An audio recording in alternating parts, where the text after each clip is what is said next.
Good morning students.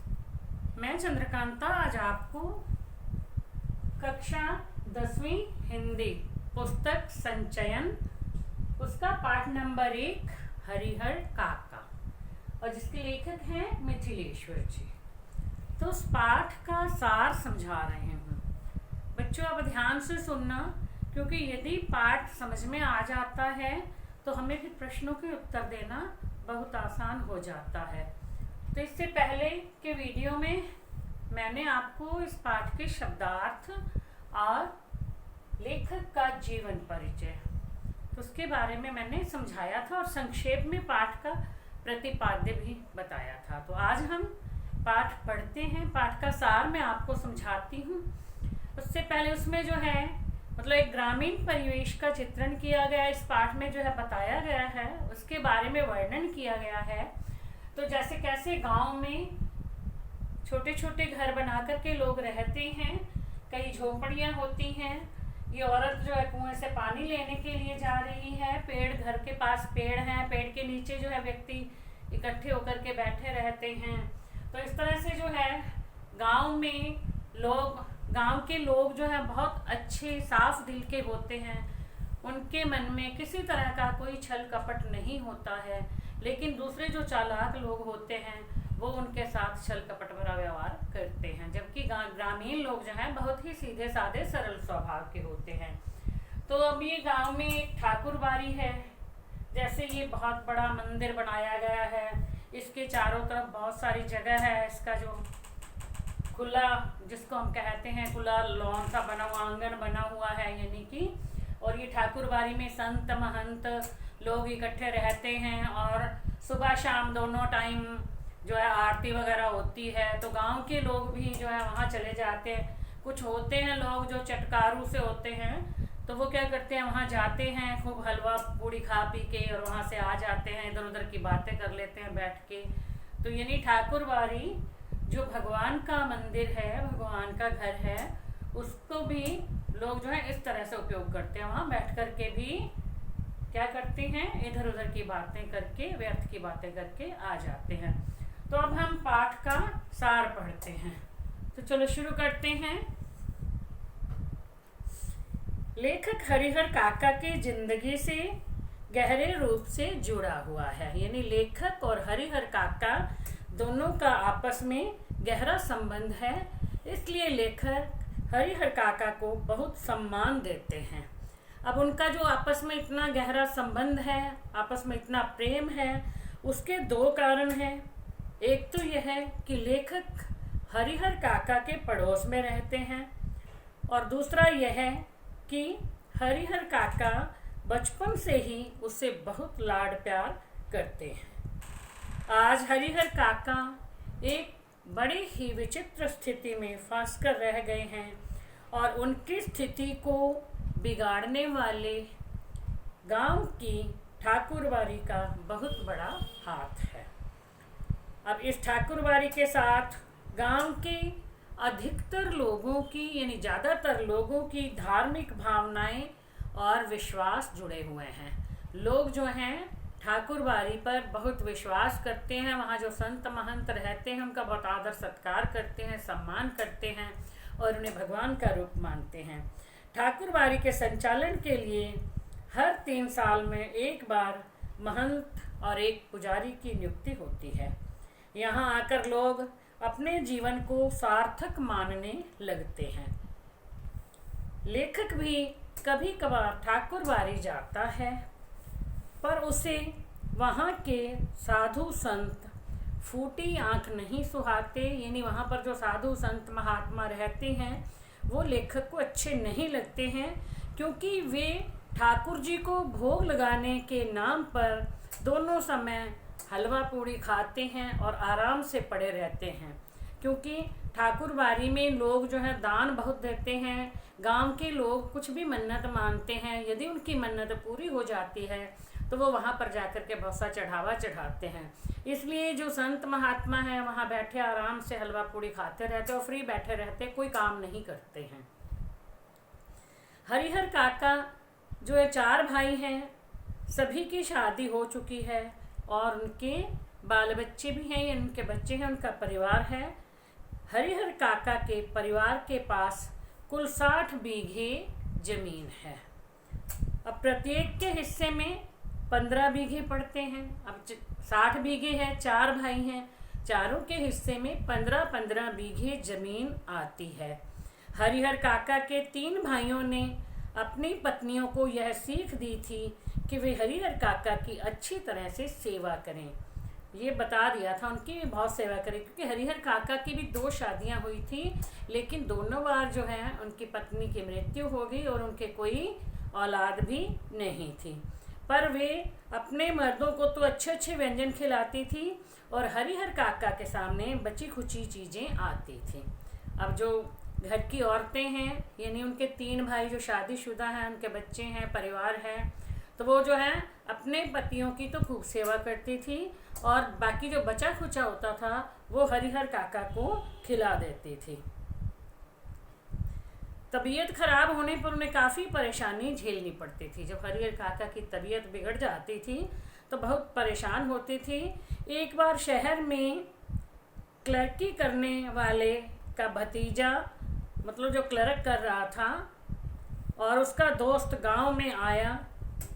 अब उनका भतीजा आया जो शहर में काम करता था, साथ में उनका दोस्त था, और घर में बढ़िया बढ़िया व्यंजन बनाए गए। सबने जी भर कर खाए, लेकिन हरिहर काका को पूछा तक नहीं गया। और जब उनके सामने खाना आया तो बिल्कुल रूखा सूखा सा खाना था। तब उन्हें बहुत गुस्सा आ गया। उन्होंने खाने की थाली उठाकर बीच आंगन में फेंक दी और अपना गुस्सा दिखाया, क्योंकि उन्हें पता तो चल ही गया था भी शहर से जो है आया हुआ है भतीजा और उसका दोस्त, इतने अच्छे अच्छे व्यंजन बने हैं, तो मन में तो आई उनके भी कि मुझे भी अब खाना तो अच्छा मिलेगा। लेकिन जो उनकी भाभियाँ थी, भाइयों की जो पत्नियाँ थी, उन्होंने ऐसा नहीं किया। उनके सामने वैसे ही रूखा सूखा खाना, जब सब लोगों ने खा लिया तो उनके सामने रूखा सूखा खाना रख दिया, जो देख करके उन्हें बहुत गुस्सा आया। उन्होंने थाली को उठा करके आंगन में फेंक दिया और बहुओं को बहुत खरी खोटी सुनाई, यानी बहुत सी बातें कही। उस समय ठाकुर बारी का जो पुजारी था वो भी वहीं पर उपस्थित था। वह उन्हें ठाकुर बारी में ले गया। अब उसने देख लिया भी उनके घर की क्या स्थिति है, मतलब पता चल गया कि हरिहर काका को घर में कोई नहीं पूछता है, और इस बात का विश्वास होते ही वो हरिहर काका को ठाकुर बारी में ले गया। वहाँ उसे एक कमरे में बिठा करके फिर समझाने लगा कि इस संसार में कोई किसी का सगा संबंधी नहीं है। मतलब तुम्हारे पास तो 15 बीघा जमीन भी है, फिर भी तुम्हें घर में कोई नहीं पूछता है, इसलिए तुम इस जमीन को ठाकुर जी के नाम लिख दो, यानी ठाकुर बारी के नाम कर दो, तब सीधे बैकुंठ को प्राप्त करोगे। साधु संत तुम्हारे पांव पखारेंगे, यानी तुम्हारी खूब सेवा करेंगे। हरिहर काका के मन में उनकी बात बैठती चली गई, यानी उन्हें ये बात ठीक लगने लगी। कभी वे सोचते कि भाई का परिवार भी तो अपना ही होता है, खेत उनको न देकर ठाकुर बारी में देना उनके साथ धोखा और विश्वासघात होगा। अब जो है फिर मन में क्या बात सोचते हैं हरिहर काका कि मेरे भाई तो आखिर अपने भाई ही होते हैं, उनका परिवार भी मेरा अपना ही है, तो उनके साथ धोखा करना हो जाएगा यदि मैं अपनी जमीन ठाकुर बारी के नाम कर देता हूँ। तब ठाकुर बारी में हरिहर काका की खूब आवभगत की गई, वहाँ पर खूब सेवा की गई। जो संत महात्मा थे उन्होंने बिठा करके उनके पांव दबाए, खाने पीने को अच्छे अच्छे व्यंजन दिए, मतलब हलवा पूड़ी वगैरह खिलाया, उसकी खूब सेवा की। शाम को जब हरिहर काका के भाई घर आए तो उन्हें इस घटना का पता चला, तो वे हरिहर काका को ठाकुर बारी में से वापस लेने के लिए जा पहुँचे। मतलब वो ठाकुर बारी में पहुँच गए जहाँ कि हरिहर काका को वापस घर ले आए, और वे काका के पैर पड़ करके उनसे माफ़ी मांगने लगे, रोने लगे। अब ऐसा करने पर हरिहर काका का जो दिल है वो पसीज गया और वे पुनः वापस घर लौट आए। अब जब उन्होंने माफ़ी मांग ली, पैर पकड़ लिए, तो हरिहर काका का जो है वो दिल पसीज गया, यानी पिघल गया अपने भाइयों को इस प्रकार करते हुए देखकर, और वो उनके साथ वापस घर लौट आए। अब घर में भी उनकी खूब सेवा होने लगी। अब हरिहर के भाई उनसे निवेदन करने लगे कि वे अपनी ज़मीन उन्हें लिखकर दे दें, क्योंकि अब उनके मन में ये डाउट हो गया कहीं ये ज़मीन ठाकुरबाड़ी के नाम ना कर दें। तो अब उनके भाई भी उनसे यही बात कहने लगे कि वे अपनी 15 बीघे ज़मीन जो है वो अपने भाइयों के नाम कर दे। हरिहर काका ने निश्चय कर लिया कि वे जीते जी अपनी ज़मीन किसी के नाम नहीं लिखेंगे। अब उधर जो है महंत वो भी यही देखने लगे कि किस तरह से हरिहर काका की ज़मीन जो है ठाकुरबाड़ी के नाम की जाए। और उधर भाई जो थे वो सोचने लगे कि किस तरह हरिहर काका की ज़मीन अपने नाम की जाए। जो महंत था ठाकुरबाड़ी का महंत, वो लड़ाकू और दबंग प्रकृति के थे। तो तब उन्होंने क्या किया कि एक दिन आधी रात को ठाकुरबाड़ी के साधु संत भाला, गंडासा और बंदूक लेकर के आए और हरिहर काका का अपहरण करके ले गए, यानी उनके घर से उन्हें उठा करके ले गए। ठाकुरबाड़ी के भीतर महंत उनके विश्वासी साधुओं ने सादे और लिखे कागजों पर अनपढ़ हरिहर काका के अंगूठे के निशान जबरदस्ती ले लिए। अब उसे उठा करके ठाकुरबाड़ी में ले आए और वहाँ जबरदस्ती साफ कागज पर, खाली कागजों पर और कुछ लिखे हुए कागज थे उन पर हरिहर काका के अंगूठे के निशान जबरदस्ती लगवा लिए। उनके इस व्यवहार से हरिहर काका जो है अच्छी तरह से समझ गए कि अब ये जो है मुझे छोड़ेंगे नहीं। इधर हरिहर काका के भाइयों को जब पता चला कि महंत हरिहर काका को उठा कर के ले गए, तब वो भाई पुलिस को बुला करके ठाकुरबाड़ी में जा पहुँचे। वहाँ गए तो उन्होंने देखा कि वहाँ पर कोई नहीं था, क्योंकि जो साधु संत महात्मा महंत थे वो सब वहाँ से भाग चुके थे और हरिहर काका को उन्होंने एक कमरे में बंद कर दिया था। उनके हाथ पांव बांध दिए थे, मुंह में कपड़ा ठूंस दिया था और उन्हें एक कमरे में बंद कर दिया था। जब पुलिस वाले वहाँ पहुँचे तो उन्होंने खूब आवाज़ें लगाई, लेकिन अंदर से कोई आवाज़ नहीं आई। तब वे ठाकुरबाड़ी के अंदर गए तो वहाँ पर देखा कोई भी नहीं था और तब उन्हें पता चला कि एक कमरे में से थोड़ी सी आवाज़ सी आ रही है, क्योंकि हरिहर काका वहाँ बंधे हुए थे। तो वो जो है बोल भी रहे थे और वो थोड़ा सा अपने पैरों से मतलब हिलते हिलते वो थोड़ा सा दरवाजे के पास भी आ गए थे और दरवाजे पर पैर भी मार रहे थे, जिससे उनको पता चल गया। तब उस कमरे में ताला लगा हुआ था। ताला तोड़कर जब दरवाज़ा खोला गया तो वहाँ पर हरिहर काका जिस स्थिति में थे, यानी बंधे हुए थे, यह देखकर उनके भाइयों का खून खौल उठा, यानी उन्हें बहुत गुस्सा आया। तब काका को वहाँ से बंधन मुक्त किया गया, छुड़ा करके घर ले आए। हरिहर काका ने देर तक अपने बयान दर्ज करवाए। अब वे पुनः भाइयों के साथ रहने लगे थे।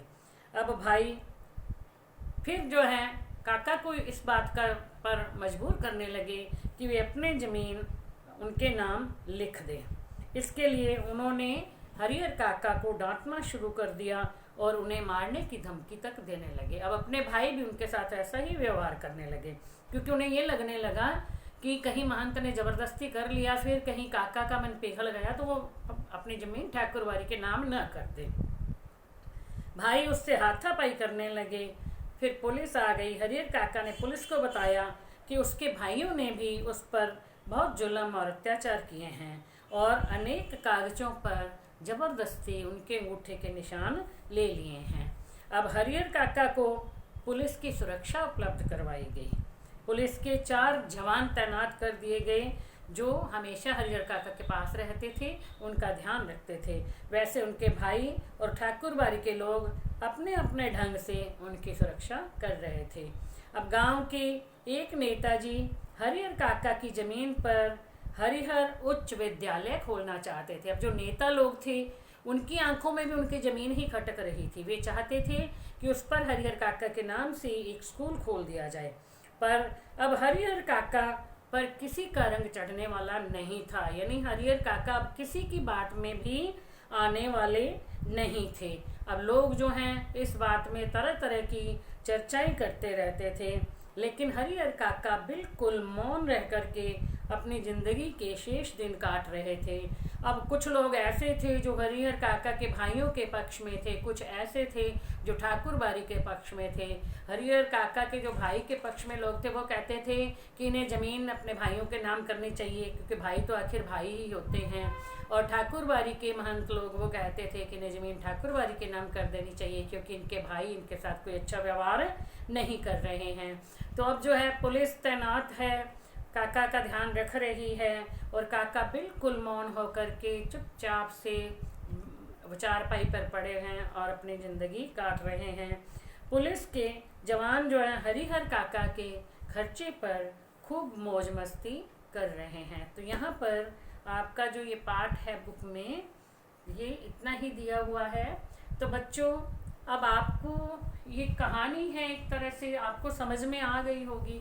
अब यदि इसमें से कुछ प्रश्न पूछे भी जाएं कि हरिहर काका कितने भाई थे, हरिहर काका 4 भाई थे, तो उनके पास कितनी ज़मीन थी, कुल 60 बीघा ज़मीन थी। एक भाई के हिस्से में कितनी ज़मीन आती थी, एक भाई के हिस्से में 15 बीघा ज़मीन आती थी। तो महंत काका को उठा करके क्यों लेकर गए थे, ठाकुरबारी में क्यों लेकर गए थे? क्योंकि वे हरिहर काका की ज़मीन ठाकुरबारी के नाम लिखवाना चाहते थे। तो इस तरह से जो प्रश्न बनेंगे वो शायद आप उनके उत्तर बड़ी आसानी से दे पाओगे। तो आज के लिए इतना ही, बाकी इन प्रश्नों के उत्तर मैं आपको नेक्स्ट वीडियो में समझाऊंगी। Thank you.